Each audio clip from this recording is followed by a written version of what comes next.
Санта-крысы, божьи коровки, принцессы и немецкие красавицы. Это не Хэллоуин, а костюмы для грызунов. Сегодня в Казани прошло шоу крыс «Дефиле от кутюр».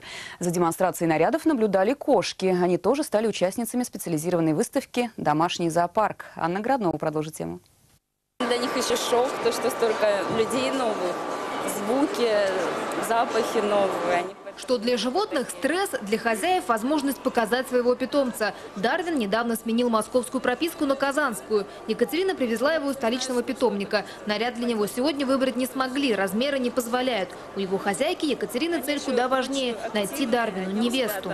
Дарвину 9 месяцев в этом месяце, то есть для крыс он сейчас самый лучший возраст у него, как у жениха.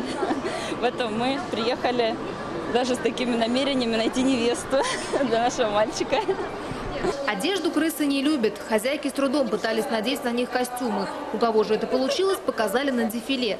Ходить по подиуму грызунов не пустили. Даже в руках владельцев у моделей слетали кофточки, шапочки и крылья. Пожалуй, только Санта-Клаус чувствовал себя в своей тарелке. По соседству с грызунами разместились и кошки. Правда, в отличие от крыс, здесь их намного больше. Десятки пород и сотни штук. На любой вкус и цвет. Для желающих приобрести животное цена не маленькая – от 15 до 50 тысяч рублей. Породистые кошки с родословно не могут стоить дешевле, говорят хозяева. Вот это, к примеру, Невская маскарадная. Зовут ее «Звездный ангел, львиное сердце». А дома просто Сашка. 20 тысяч. Такое чудо мохнатое. Это минимум 20. То есть они... Цены в среднем у них идут около 35 тысяч и выше. Кошка с телом рыси и хвостом зайца, говорит про своего питомца Елена. Курильскому бобтейлу 4 месяца. Это российская порода, которую вывели на островах.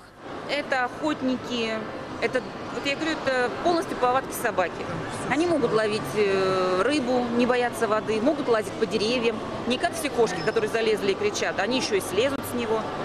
То есть без него ни одно дело в доме не обходится. Это вот реально друг, не подушка диванная, а как раз вот друг для дома. Пока шла выставка, потенциальные покупатели присматривались к своим будущим пушистым питомцам, эксперты выявляли лучших кошек, проверяли качество шерсти, вес, длину лапок и хвоста. Лучшие получили кубки и подарки. Анна Городнова, Алексей Алексеев, ТНВ, Казань.